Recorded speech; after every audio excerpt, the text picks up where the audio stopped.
자, 우리 하나님 말씀 시편 119편 1절로 2절과 105절 말씀입니다. 우리 구약성경 890면 시편 119편 1절로 2절과 105절 말씀입니다. 자, 우리 찾으신 줄 알고 다 같이 시작. 행위가 온전하여 여호와의 율법을 따라 행하는 자들은 복이 있으며 여호와의 증거들을 지키고 전심으로 여호와를 구하는 자는 복이 있도다. 아멘. 105절. 자, 105절. 자, 시작. 주의 말씀은 내 발의 등이요 내 길의 빛이니이다. 아멘. 오늘 시편은 가장 사랑받는 성경 중에 하나입니다. 그래서 교회사에서 우리가 존경받는 어거스틴이나 그 다음에 켈빈이나 그 다음에 에드워즈 같은 그런 교회사에 걸출한 모든 목회자들 또 신학자들은 다 이 시편을 개인적으로 엄청나게 사랑했습니다. 예를 들면 우리가 조교교회 때 존 켈빈 같은 경우는 건강이 굉장히 안 좋았어요. 특히 말년에는 걸어다니는 병동이라고 할 정도로 굉장히 몸이 안 좋았습니다. 그럴 때마다 이 시편을 묵상하면서 위로를 받고 도전을 받았던 그런 사랑을 받았던 성경입니다. 이 시편의 특징을 보시면 굉장히 대중적입니다. 대중적이라는 말은 무슨 얘기냐면 우리 모든 인간의 마음이 다 드러나가 있는 거겠죠. 희노애락이 다 드러나요. 즐거움과 아픔과 슬픔과 이런 모든 것들이 다 드러나 있고, 그래서 특별히 때로는 찬양이 되기도 하고, 잘 우리가 읽으면 그렇죠. 그 다음에 때로는 기도가 되기도 하고, 때로는 신앙의 고백이 되는, 마치 우리가 어거스틴의 고백록이라는 책을 읽으면 바로 그런 내용이 같이 이렇게 세 가지 모습이 있거든요. 그런 모습들이 이 시편을 읽을 때마다 우리 가슴을 그렇게 움직이게 하는 이유가 거기 있는 것입니다. 그리고 특별히 우리가 시편을 왜 사랑하느냐면 시편 속에 복음의 진리가 잘 드러났어요. 복음의 진수가 드러나 있는 거예요. 그래서 여러분들께서 오늘 같이 여러분하고 이 시편, 특별히 시편 중에서 가장 긴 119편입니다. 여러분 그러니까 오늘 목사님 이거 좀 설교 좀 길겠는데 긴장하지 마시고요. 제가 오늘 1부, 2부 다 제가 담당하니까 짧게 할 거니까 여러분 염려하지 마시고 마음 편히 앉아서 시편이 무엇인가, 시편 119편이 무엇인가, 또 더 나아가서 말씀의 비밀이 무엇인가, 성경의 비밀이 무엇인가를 여러분 같이 배우고, 또 우리가 모두 이 여름에 우리가 다 덥지만 이 여름 동안에 우리 주일학교 학생들 다 여름 성경학교 하잖아요. 우리 장님들은 뭐 하겠어요? 여름 동안에 우리가 말씀을 좀 개인적으로 묵상하고 특히 시편을 좀 묵상하는 여러분 됐으면 좋겠습니다. 시편을 배울 때마다 오늘 여러분과 나눈 말씀의 제목은 시편 119편에서 배우는 지혜라고 말씀드렸어요. 간단하게 시편을 이제 여러 가지로 이제 시편이 어떻게 구성되어 있는지, 어떤 특징을 하고 있는지 학자마다 다 견해가 있는데 그 중에 하나 이제 시편을 이해할 때 가장 이제 좋은 이해 방법이 있습니다. 그건 뭐냐면 시편이 세 가지 그룹으로 형성됐다는 거예요. 이 첫 번째 그룹은 뭐냐면 일종의 순방향의 시편이에요. 순방향. 한번 따라합시다. 순방향의 시편. 이 순방향이라는 말, 방향이 그냥 정방향으로 가는 거예요. 자, 두 번째는 뭐냐면 역방향의 시편. 그렇죠. 이건 뭐야? 반대 방향으로 가는 거예요. 자, 그 다음에 세 번째는 뭐냐면 다시 순방향의 시편. 시작. 다시 순방향의 시편. 제가 이걸 영어로 된 걸 쉽게 이제 표현한 겁니다. 자, 첫 번째 그럼 순방향의 시편은 어떤 것이냐? 여러분 시편을 읽을 때마다 여러분이 순방향의 시편을 이제 발견할 수 있는데, 예를 들면 하나님의 창조 질서에 대한 설명을 한 시편이에요. 그래서 우리 신앙생활의 모든 것이 뭐야? 다 잘 되어가는. 그래서 순방향이에요. 그렇죠? 우리가 길을 갈 때 바람이 어떻게 우리 뒤에서 우리를 보러 가면 빨리 가고 쉽게 가죠. 근데 반대로 오면 뭐야? 우리가 어려운 거예요. 바로 그런 거예요. 그러니까 모든 것이 잘 되어가는 설명된 시편이 바로 이렇게 순방향의 시편이라는 거예요. 다른 것도 하나는 두 번째 반대는 뭐겠어요? 그러면 역방향의 시편이에요. 그러니까 이런 질서가 있었는데 질서가 어떻게 혼란이 되는 거예요. 그래서 우리 신앙 가운데 실망과 좌절과 고통 이런 것들이 표현되어 있는 시편은 뭐예요? 이렇게 역방향의 시편이라고 얘기할 수 있습니다. 그 다음에 마지막 세 번째는 뭐냐면 다시 순방향의 시편이라는 거예요. 이건 뭐냐면 이런 혼란 중에 있을 때 하나님께서 특별한 도움과 역사를 통해서 갑작스럽게 새로운 삶을 주시는 거죠. 이거 우리를 회복하는 거예요. 그런 것을 보여주는 시편을 말씀하는 것입니다. 그래서 우리가 특별히 고난 중에 성도가 있을 때 주님께서 도우심으로 갑작스럽게 도움을 받는 회복되는 그러한 상태, 그러한 내용을 보여주는 시편을 말할 수 있습니다.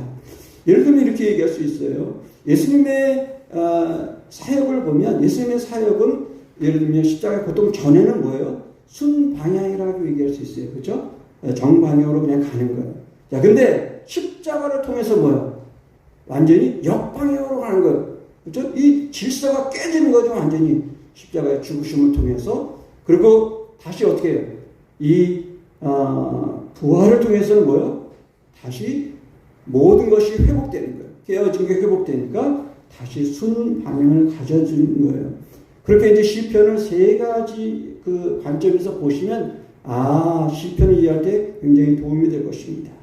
그래서 이런 순방향의 시편 중에 하나가 뭐냐면 창조에 대한 시편, 그 다음에 하나님 말씀에 대한 시편, 그 다음에 지혜에 대한 시편입니다. 그래서 특별히 오늘 우리가 대하는 119편은 일종의 말씀과 지혜를 보여주는 그러한 시편이라고 얘기할 수 있습니다.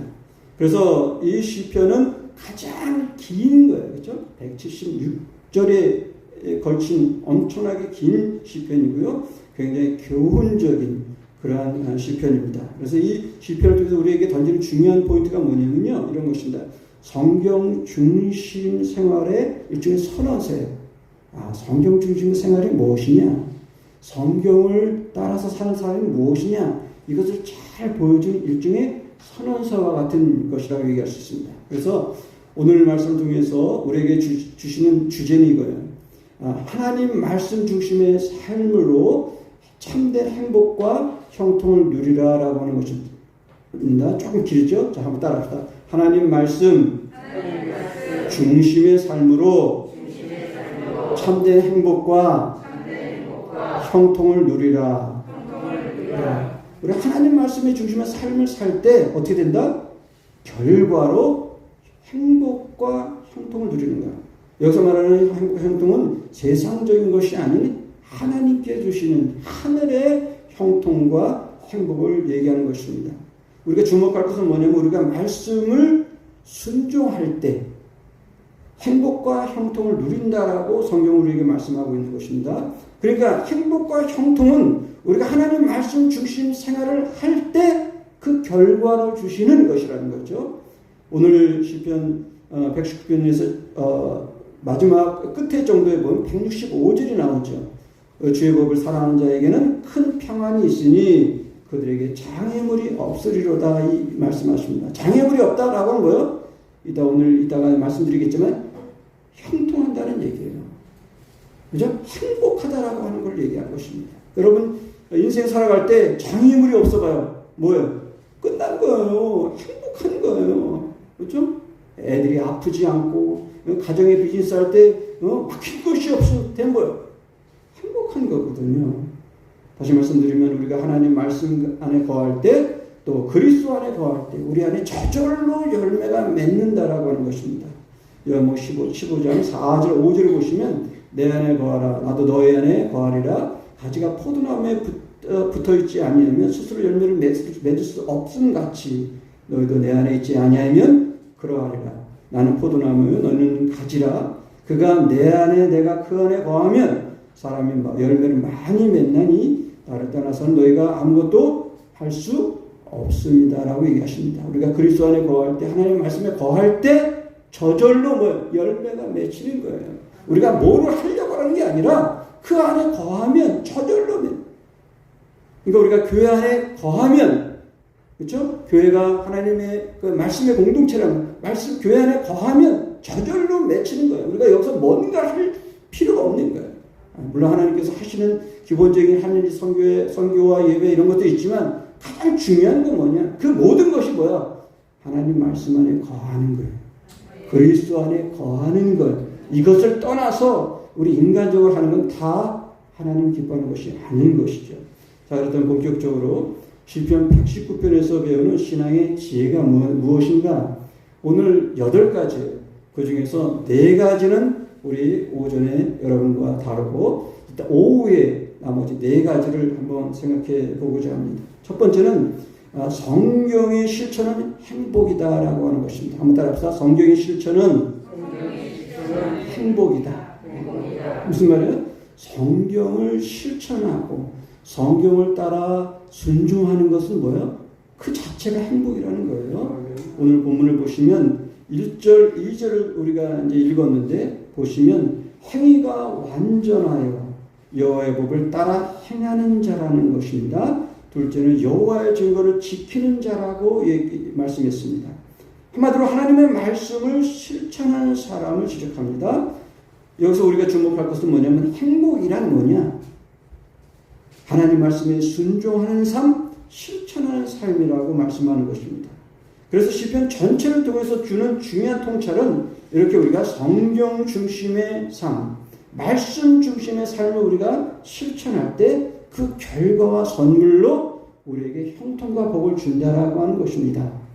그런 시편 우리가 잘 아는 1절부터 3절을 보시면 특별히 2절부터 보시면 복 있는 사람은 오직 여호와의 율법을 즐거워하여 그 율법을 주여라 묵상하는 자로다.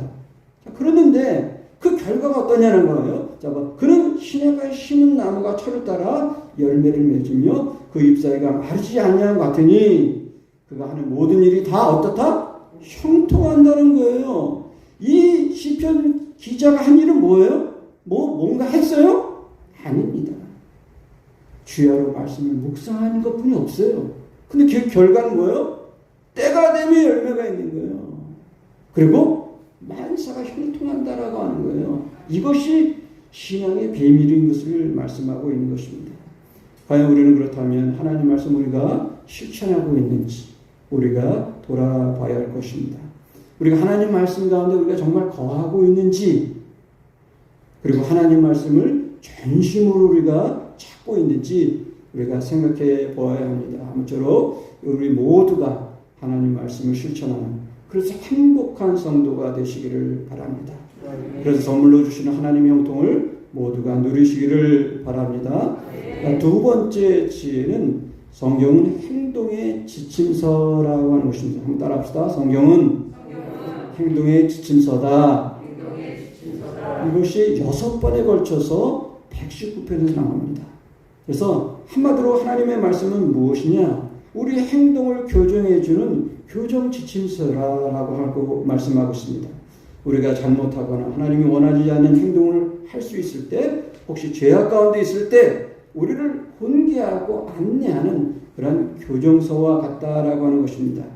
그래서 9절에서 10절을 특별히 보시면 성경은 청년의 행실을 순결하게 한다라고 하는 것입니다. 청년이 무엇으로 그 행실을 깨끗게 하리까? 주의 말씀만 지킬 따름이니이다. 내가 전심으로 주를 찾았사오니 주의 계명에서 떠나지 말게 하소서. 내가 주께 범죄하지 아니하려 하여 주의 말씀을 내 마음에 어땠다? 두었다라고 했습니다. 그러니까 하나님 말씀 우리 안에 두은 거예요. 말씀이 우리 가운데 늘 거하는 거예요. 그럴 때 우리가 순결한 영성을 갖고 있다는. 여기서 청년이라고 하면 여러분들과 청년만이네라고 생각할 수 있는데 이 청년은 모든 분을 얘기하는 거예요. 그렇죠? 모든 분들을 얘기해요. 어린 신령부터 어르신까지 다 청년인 것입니다. 그래서 우리가 말씀 안에 거할 때 우리가 영적인 성결, 순결을 유지할 수 있다라고 하는 것입니다. 또한 36절, 37절을 보시면 탐욕과 허탄한 것에 마음을 쓸 때 말씀으로 우리를 고침을 받는다라고 하고 있습니다. 내 마음을 주의 증거들에게 향하게 하시고 탐욕으로 향하지 말게 하소서. 내 눈을 돌이켜 허탄한 것을 보지 말게 하시고 주의 길에서 나를 살아나게 하소서라고 기자는 말씀하고 있습니다. 그리고 말씀으로 모든 악에서 돌아서게 한다라고 또 말씀합니다. 101절에 보시면 내가 주의 말씀을 지키려고 발을 금하여 모든 악한 길로 하지 아니하였사오며라고 말씀하고 있습니다. 또 이 말씀의 능력은 또 뭐라고 얘기냐면 카운셀러와 같다는 거예요. 말씀이. 24절을 보세요. 주의 증거는 나의 즐거움이요 나의 뭐라고 하는가? 충고자라고 해요. 이 충고자라고 하는 영어식 표현은 뭐예요? 카운셀러예요. 카운셀러. 그러니까 우리가 무엇을 할 때 옆에서 도와주고 충고해주고 그죠? 안내해주는. 여러분 좋은 카운셀러가 있다는 건 이건 복입니다. 근데 하나님 당신께서 말씀을 통해서 우리에게 카운셀러가 되시는 거예요. 그러니까 우리는 사실 돈 들어서 어디 갈 필요가 없는 거예요. 말씀 깊이 묵상하면 하나님의 영적인 카운셀러가 성령을 통해서 말씀을 우리에게 가르쳐 주시고 눈을 들어서 보게 하시는 것이죠. 이처럼 하나님의 말씀 우리 성도들에게 첫 번째 행동을 교정해 주는 안내서요. 동시에 신앙의 카운셀러가 같다라고 말씀합니다. 그래서 죄악의 길, 죄악의 마음을 품을 때 우리가 성경을 통해서 성결의 길로 우리를 인도하신다. 또한 우리 적극적으로 우리를 카운셀러가 되셔서 인도하신다라고 말씀하고 있습니다. 따라서 우리는 모두가 말씀에 주목해야 한다라고 말씀하고 있습니다. 하루가 시작하기 전에 또 하루 중에 또는 하루가 마무리됐을 때 하나님 말씀으로 우리의 모습을 점검하고 돌아봐야 할 것입니다. 혹시 우리가 잘못한 것이 있으면 그런 방향으로 가려는 마음이 있으면 말씀을 통해서 우리가 과감하게 교정을 받아야 할 것입니다. 요즘은 인터넷과 전화기가 발달됐기 때문에 우리 주위에 각종의 악한 것들이 우리의 주위를 침투하고 유혹하고 흔들어 놓을 때가 많이 있습니다. 따라서 우리는 이 하나님의 말씀을 규칙적으로 읽을 필요가 있는 것이죠. 이 말씀을 힘입어서 날마다 이기는 성도들이 되어야 할 것입니다. 근데 우리가 주의할 점은 뭐냐면요. 우리가 하나님 말씀 앞에 잘못할 때 그리고 말씀을 읽는 것과 말씀을 통해서 교정받기를 싫어할 때가 있어요. 우리 마음에. 왜냐하면 우리 안에 죄성 때문에 그리고 사탄은 교묘해서요. 우리의 죄성을 따라 행동하도록 우리를 어떻게 해요? 그렇게 유혹을 하게 하는 것이죠. 그러나 여기에 승리의 비결이 있습니다. 이럴 때일수록 우리 성령에 의지해서 말씀에 순종해야 될 것입니다. 악한 사탄의 유혹에 우리가 굴복하지 말고 하나님 말씀으로 이겨야 할 것입니다.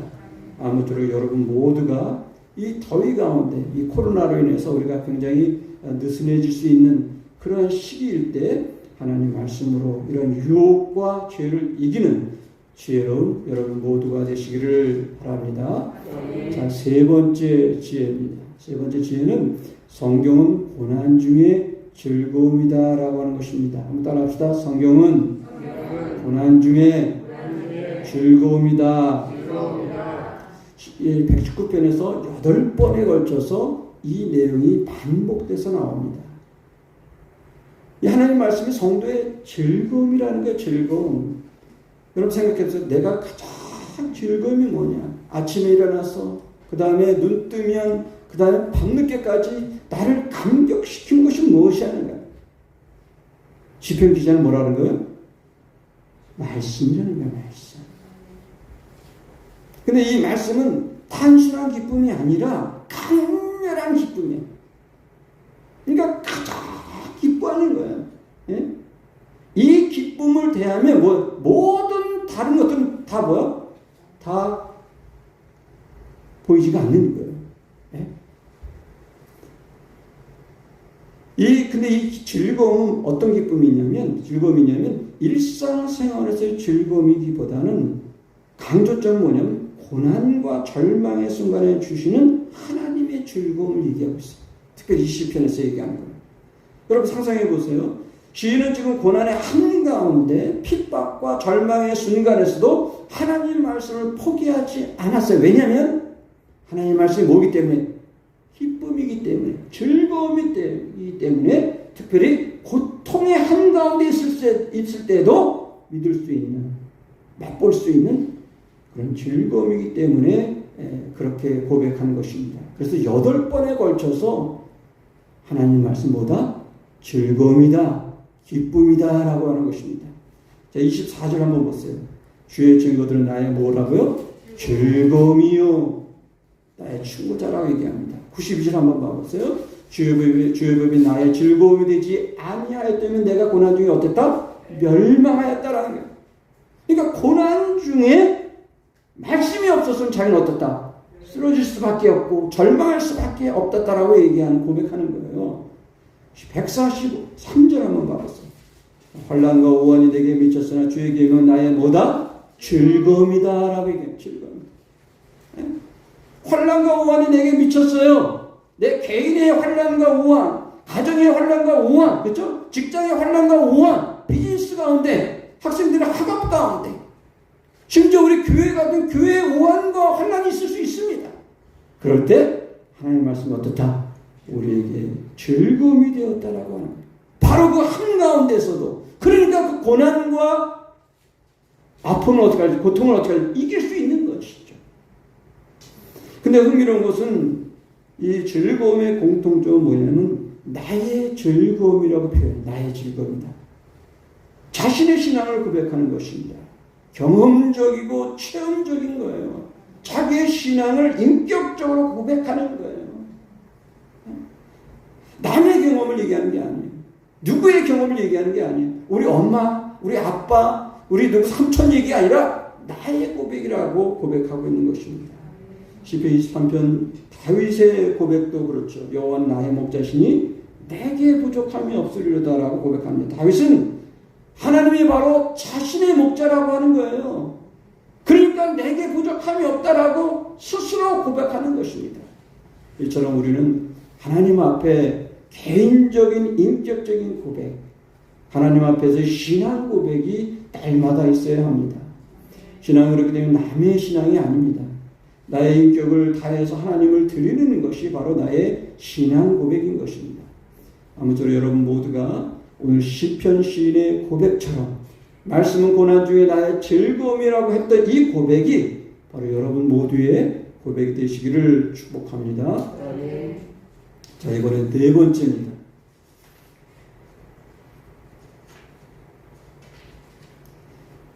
자, 네 번째 지혜는 뭐냐? 성경은 고난 중에 생명을 주신다라고 하는 것입니다. 한번 따라합시다. 성경은 고난 중에 생명을 주신다. 자, 이거는 9번에 걸쳐서 119편에 나옵니다. 하나님의 말씀 인생의 고난 중에 있을 때 우리를 어떻게 한다? 생명을 주신다라고. 생명. 네? 생명, 소생, 회복 다 같은 표현입니다. 50절을 보시면 이 말씀 나의 고난 중에 위로라. 주의 말씀 나를 어떻게 했다? 살리셨기 때문이다라고 해요. 살리셨다라고 해요. 네? 살리셨다 영어로 말하면 생명이 생명.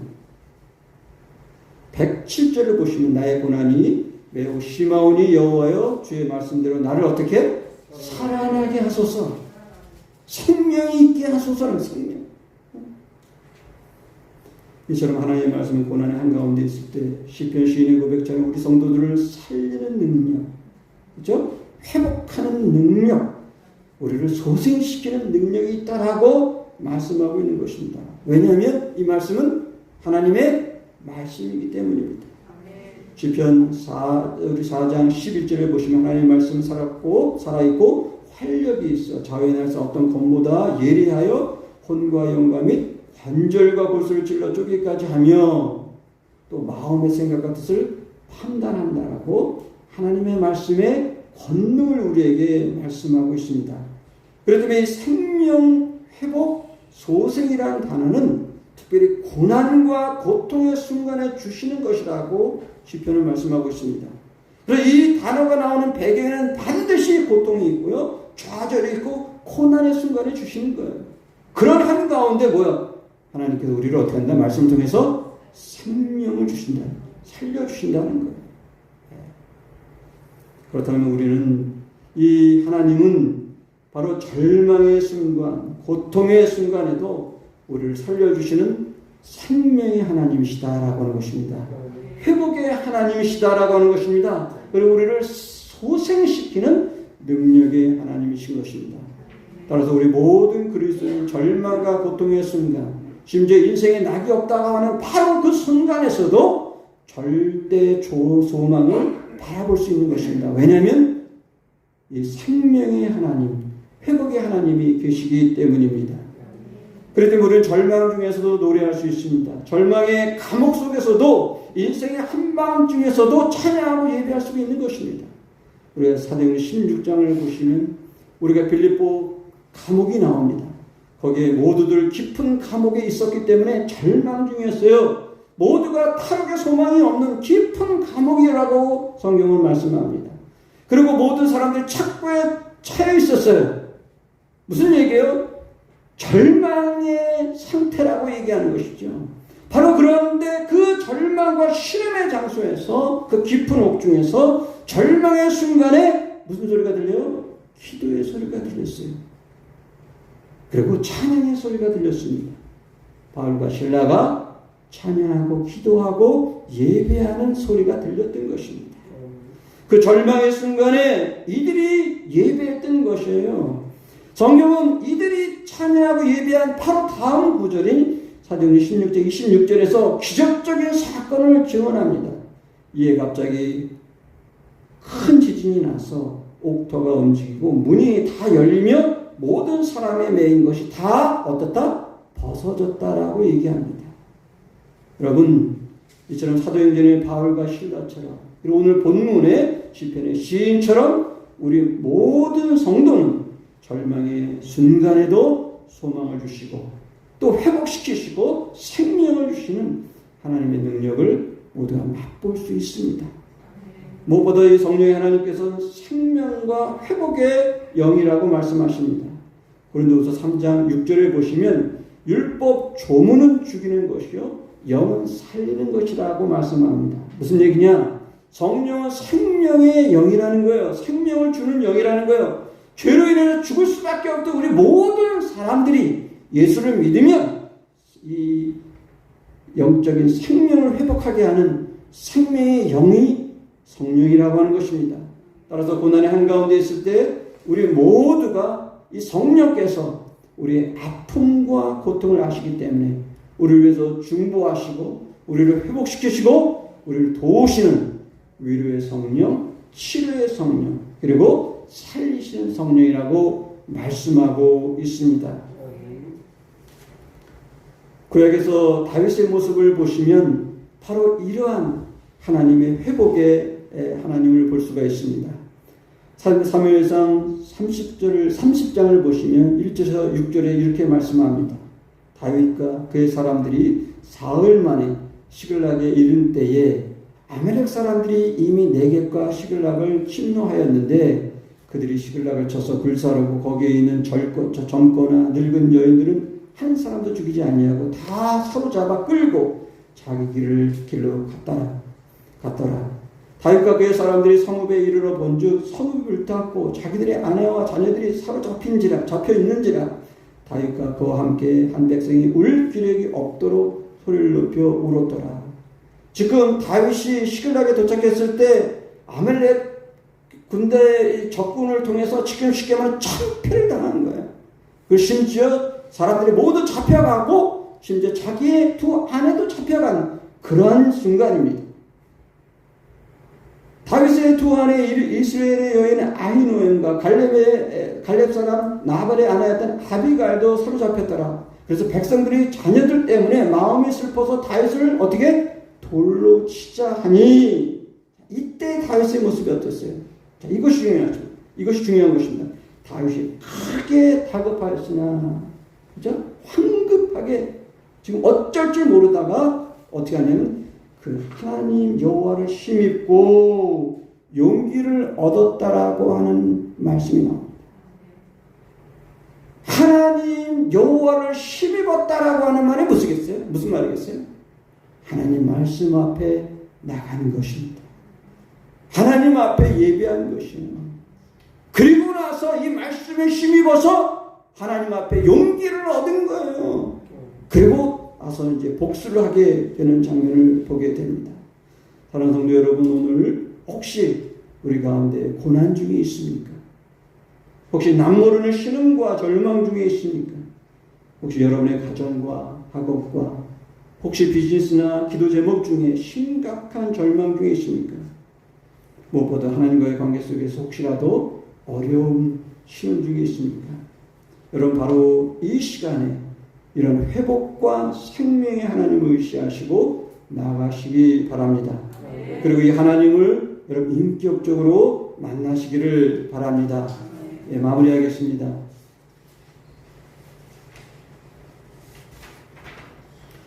사랑하는 성도 여러분, 오늘 우리는 시편 119편을 통해서 하나님 말씀 중심의 삶을 통해서 참된 행복과 형통을 누리라고 우리는 교훈을 받았습니다. 다시 말씀드리면 이 119편에서 말씀하고 있는 주제는 무엇이냐면 성경 중심적인 신앙생활을 얘기하는 것입니다. 자, 근데 잘 생각해 보세요. 이 성경 중심적인 신앙생활은 무슨 의미냐? 곧 하나님 중심적인 생활을 얘기하는 것입니다. 더 구체적으로 얘기하면 뭐예요? 그리스도 중심적인 신앙생활을 얘기하는 거예요.